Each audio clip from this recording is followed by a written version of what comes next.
$100 a month.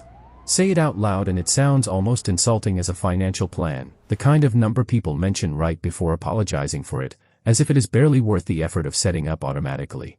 Most people hear $100 a month and mentally file it under not enough to matter, something to start once real money starts coming in, once the raise happens, once life settles down. Here is what almost nobody actually calculates before writing that number off completely. $100 a month, invested consistently and left alone, does not stay $100 a month forever. Over a long enough stretch of time, it turns into a number large enough to make the person who dismissed it feel genuinely foolish for waiting. Not because of some secret trick or aggressive investment strategy, but because of what happens when an unremarkable, almost embarrassingly small habit is simply never interrupted.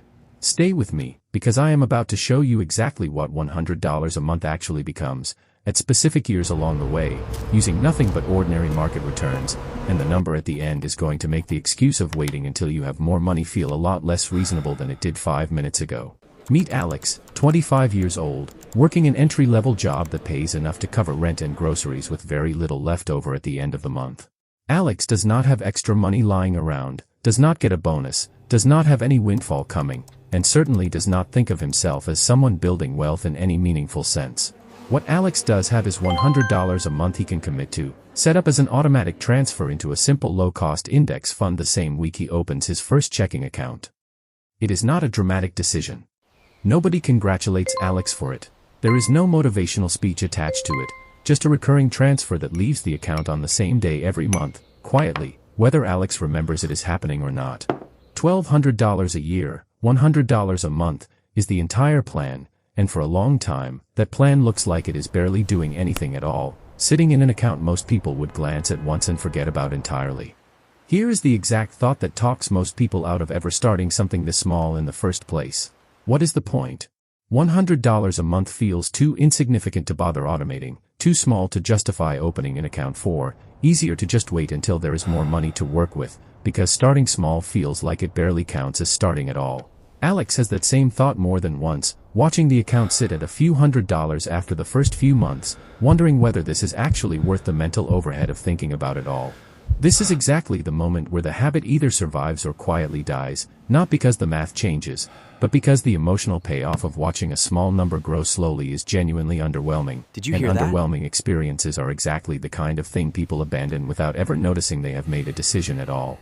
Nobody dramatically quits investing $100 a month. They just stop transferring it one ordinary month, tell themselves they will restart later, and later quietly never arrives. Let's look at what $100 a month actually does in the years most people would consider giving up. At an average return of 8% annually, after 5 years, Alex's account holds around $7,000.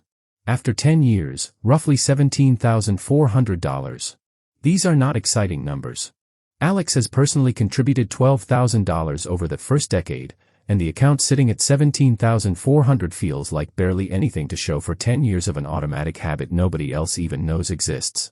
This is the exact stretch where $100 a month feels like a rounding error in Alex's overall financial life, easy to dismiss, easy to imagine canceling in favor of literally anything else that might feel more immediately rewarding, a nicer apartment, a better car, a vacation that would actually be visible to other people. The market's contribution during these years is real but modest, a few $1,000s of growth on top of Alex's own steady deposits, nowhere near dramatic enough to convince anyone that something remarkable is quietly happening underneath the surface. Now here is where the picture changes, not because Alex does anything differently, but because the number the habit has been building finally becomes large enough to compound meaningfully on its own. By year 20, Alex's account crosses $54,000, more than double what personal contributions alone would explain. By year 25, it crosses $87,000. By year 30, it crosses $135,000, built from a habit that never once required more than $100 a month, the exact same amount Alex started with at 25 years old. Somewhere around this point, the market's annual contribution alone, purely from growth, starts exceeding the $1,200 a year Alex personally contributes, meaning the account is now doing more of the work in a single year than Alex's entire annual habit ever did. The habit never grew. The number it was working with did, and that difference is the entire explanation for why the second half of this timeline looks nothing like the first. Stretch this out across a full 40-year career, from 25 to 65, and the number becomes almost hard to believe next to how small the monthly habit actually was. Alex's account crosses $310,000, built entirely from $100 a month, never increased, never interrupted, automated from the very first paycheck and left running quietly in the background of an otherwise completely ordinary life. Total personal contributions across those 40 years add up to $48,000, less than the price of a new car in most parts of the country, spread out $100 at a time across 4 decades. Everything beyond that, more than $260,000, came from growth alone, money the market generated simply because the habit was never allowed to stop. Read that comparison again, because it is the entire point of this video. $48,000 contributed. $260,000 earned on top of it, without Alex ever increasing the monthly amount, chasing a better investment, or doing anything more sophisticated than leaving a single automatic transfer untouched for 4 decades. None of this is a story about Alex being unusually disciplined or financially gifted. $100 a month is not a heroic sacrifice, it is a genuinely small, achievable amount that a large number of people could find somewhere in an ordinary budget without dramatically changing how they live. A streaming subscription here, one fewer takeout order there. The real difference between Alex and someone who waits for a bigger number before starting is not the size of the habit, it is simply whether the habit exists at all. Waiting for $500 a month to become possible before starting anything means giving up every single year that $100 a month could have spent quietly compounding in the background.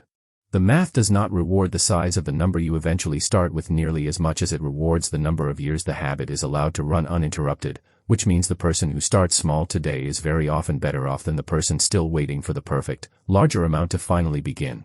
$100 a month will never sound impressive at a dinner table, and it will never feel like enough in the moment you commit to it.